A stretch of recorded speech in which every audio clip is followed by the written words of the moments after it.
Just a few weeks ago, I felt like, hey man, you have not been to Asia for a couple of months. Why don't you book yourself on one of these super cheap Saudi flights from Frankfurt to Singapore?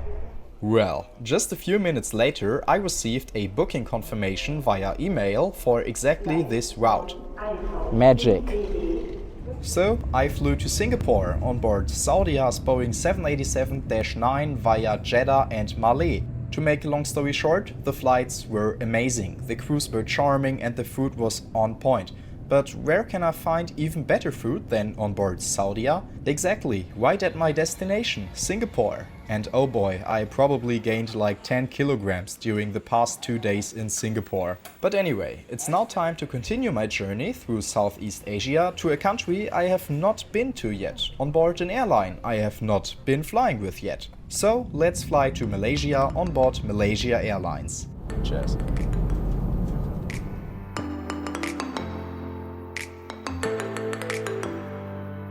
Hey folks, and beautiful good day from Singapore Changi Airport, Terminal 1. Today I'll be flying all the way to Malaysia's capital, Kuala Lumpur, with Malaysia Airlines on board their Airbus A330-300 in economy class. As you can probably hear, it's raining insanely out here, so let's head right inside the terminal building. Also, in order to check in, as the online check-in was not possible for whatsoever reason. So thank you guys for coming along to today's trip report. Get yourself a glass of champagne or salted nuts or whatever you like, and enjoy the video with me. Cheers! Well, Singapore Changi Airport is located in East Singapore and is home to Jetstar Asia Airways, Scoot and most importantly Singapore Airlines. You can easily get here from the city center by metro within 30 minutes for just under $2 Singapore dollars. But let's get back to today's airline, Malaysia Airlines, for just a moment. Their check-in can be found at Terminal 1, Entrance 5, among other popular airlines like Emirates, Finnair and Philippine Airlines. In order to be a little more precise, I'm going to be on board Malaysia Airlines flight MH606 to Kuala Lumpur, which is leaving at 2:20 p.m. and the check-in can be found at Concourse 12 today. There are actually some self-check-in kiosks available that should also work for Malaysia Airlines flights, but more about them later on. By the way, in 2019, Singapore Changi Airport served almost 70 million passengers, making it the 18th busiest airport worldwide in terms of passenger numbers. The airport is served by 3 4 kilometers long runways and consists of 4 terminal buildings. Alright, I finally made it through the check-in process and it was just horrible. Not because of the staff, they were actually really nice and kind and tried to help me wherever they could. Usually I should be able to check in online before my flight, at least this is what Malaysia Airlines is promoting on their website, which was not possible for whatsoever reason. The staff was also unable to tell me. They firstly wanted me to check in at the check-in kiosk, which was also not possible. There was also a message to me that I should proceed to a check-in counter, and the queue was actually pretty long. So it took me 45 minutes, or let's say 40 minutes, until I finally made it to a gate to the check-in agent. Luckily, I arrived like 2 hours before departure at the airport today, which is also like not the normal case when I'm flying, but that's another topic, I guess. But anyway, finally made it through the check-in procedure, and down there, or right behind me, you can see one of the reasons why I just love Singapore Changi Airport. I'm actually the first time here. Okay, a couple of days ago I arrived here on another flight, but it's so nice here. There are so many green areas where you can also have a cigarette or whatsoever. Like, I personally don't smoke, but you know. But enough on that, let's finally head through the security control, as the boarding of my flight should be about to start, as it's leaving in like 45 minutes from now on. Once you made it through the security control, you will find yourself in a mall-like hall with dozens of restaurants and expensive-looking boutiques. Having in mind that I paid roughly 40 euros for today's flight, I don't have any more money to spend in these boutiques, as I'm on a budget, as always. And I'm like not poor, but you know, I'm just trying to spend all my money just for traveling and nothing else. But anyway. What I just forgot to tell you guys was that Malaysia Airlines usually offers a complimentary seat selection starting at 48 hours before departure, also for passengers who book the basic economy fare, such as I did, which was of course also not working. So I could neither check in online nor at least, you know, select a complimentary seat. So I also had to do this at the check-in counter now, which was, well, quite difficult to say so because the flight is almost full. When I realized that I would be unable to select a complimentary seat online before departure, I just created a new booking, or at least I tried to create a new booking, and also found out that there were actually many seats still available, also the complimentary seats, which you can normally choose for free. So I don't want to bash Malaysia Airlines at this point already, but this is simply not what I expect when I book a flight on a so-called premium airline like Malaysia Airlines. This is, well, quite disappointing to me. Well, today's Airbus A330-300 was produced in Toulouse and delivered directly to Malaysia Airlines in August 2012. It's flying as Niner Mike Tango India ever since and had no accidents so far. At least this is what my source, planespotters.net, says. It's equipped with 263 seats in a 242 configured economy and 27 seats in a 121 business class. Unfortunately, I still can't afford to fly business class, but I can afford to use these complementary power outlets that are spread over the whole gate. Alright, I finally made it to today's gate, D34, and I do have to admit that I have a fantastic view of today's Airbus A330-300 from here, which is also already featuring the new Malaysia Airlines livery, which I quite like, really have to say that. And as always, when I arrive at the gate, it is about to close, so let's head right inside the aircraft, and believe it or not, I am really looking forward to show you guys the cabin interior of Malaysia Airlines, because this is also my first time that I'm flying Malaysia Airlines. Really looking forward to this experience.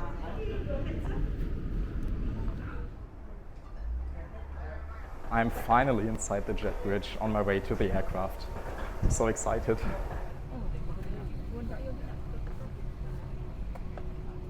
Alright, after a very warm welcome by today's cabin crew, they're really charming, I finally settled in at seat 21K, and currently somebody's playing with dog toys or something in front of me. I hope you can't hear this anyway. The cabin interior is already slightly outdated, but seems to be very cozy. So let's take a first quick look around. As I am a very creative person, I will show you the legroom of today's seat at first, which I usually never do. Can you hear any sarcasm? I can't. Anyway, the legroom is quite generous, although there is a magazine compartment right in front of my knees featuring a safety card as well as a sick bag. And believe it or not, but we will take a closer look at them later in flight. Right above there is a foldable table and an IFE screen which can be controlled with this remote controller. Furthermore, the front seat is also equipped with a USB power outlet, which I always appreciate.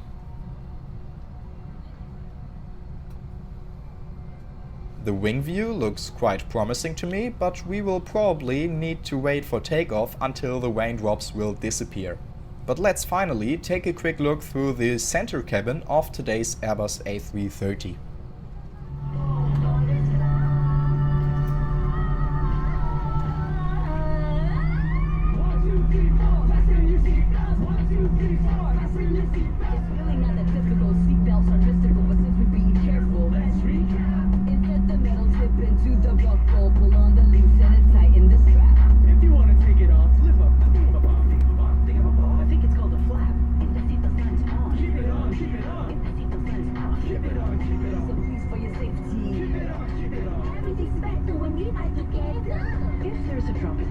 Alright, we are currently taxiing to the runway, which will probably take a bit longer today. At least this is what the captain already announced in his very first PA after boarding. However, cabin crew is really cool so far, I really have to point this out. So let's just quickly double check that my seatbelt is securely fastened for takeoff. The cabin also already checked the cabin like several times. Lights also switched off already, and let's just hope that we will have a nice departure with some decent views over Singapore maybe.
electronic device drops into the gap in between your seat.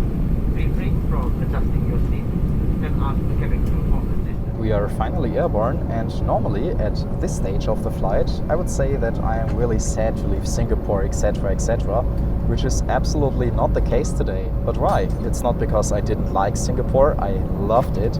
It's simply because of the fact that I will be back in Singapore in more or less 1 week, I guess in 6 or 7 days. So I'll be able to enjoy even more delicious street food from the hawker centers and the lovely city in itself. However, I'm now really looking forward to fly to Kuala Lumpur, as this will be the very first time that I am in Malaysia.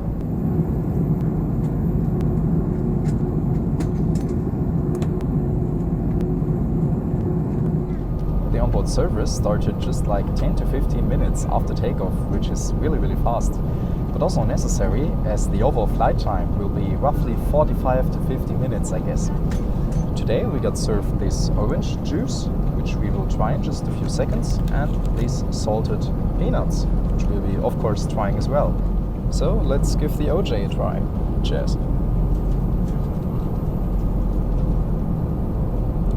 Not too bad, but it's insanely sweet.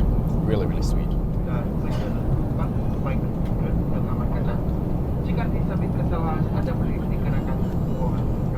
In approximately another 5 minutes, we'll start commence our descent. The latest weather during our descent to be expect cloudiness, and the latest weather over our destination, International Airport Kuala Lumpur, currently is mildly surface temperature around 33 degrees Celsius. We estimate arriving in Kuala Lumpur at time 3:45 p.m. local time. As promised beforehand, we will now take a closer look at the content of the seat pocket in front of me, which contained not only a sick bag but also a safety card. Crazy, right? The foldable table itself was rather stable and especially well cleaned, in contrast to the remote control for the IFE system, which felt very filthy. Ugh. Thumbs down, Malaysia Airlines. Talking about the IFE system, this one has a bad maximum screen brightness, as you can probably see here, in combination with very long input response times. The variety of movies and TV series, however, is more than decent. The seat itself can be leaned backward by a few degrees with this button on the armrest, and comes with a bright purple fabric cover. Or is that even dark pink? Well, feel free to share your opinion in the comment section down below. But anyway, the passenger service unit above my head features both fresh air nozzles as well as reading lights. And finally, power outlets can be found underneath the seat. Ladies and gentlemen, please return to your seat with a seatbelt on right and fasten the seatbelt. Secure your tray table and footrest. Please ensure your window shades are drawn out. If an emergency evacuation becomes necessary, leave all your personal belongings behind and proceed to the nearest exit. Thank you. Alright, ladies and gents, we are finally approaching Kuala Lumpur International Airport. Terminal 1, I guess. Anyway, flaps all set, gears also already down, and so far I can only say that I absolutely love the soft product of today's flight, so cabin crew, etc.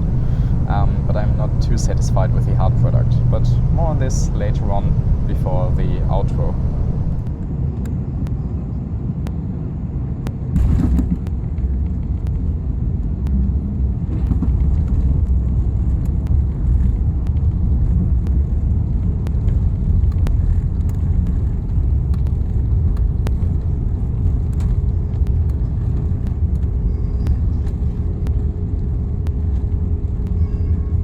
Ladies and gentlemen, welcome to KL International Airport. To all visitors, selamat datang to Malaysia, and to all Malaysians, welcome home.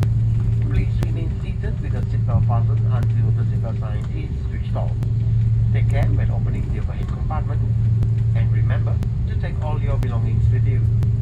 All electronic devices must remain switched off until doors are open. Alright, time to say goodbye to today's C21K. Let's head outside. My bag up there. There we go. Alright, thank you again. Cheers.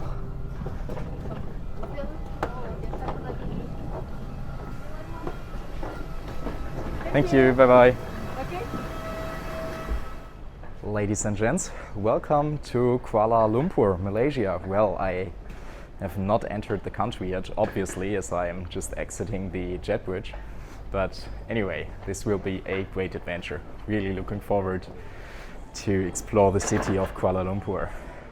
But let's ask ourselves the most important question. How was today's Malaysia Airlines flight? Firstly, I got to say that today's crew did a fantastic job. Furthermore, I quite like the fact that Malaysia Airlines uses a wide-body airplane on such short flights. The cabin interior, however, was a little filthy here and there, and the entire check-in process didn't meet my expectations at all. But in the end, I can still recommend taking Malaysia Airlines on a short-haul flight. But please consider that other airlines like AirAsia or Jetstar Pacific are usually way cheaper on international flights. But finally, I wish all of you guys a great day. Feel free to subscribe to my channel if you enjoyed the video, and cheers!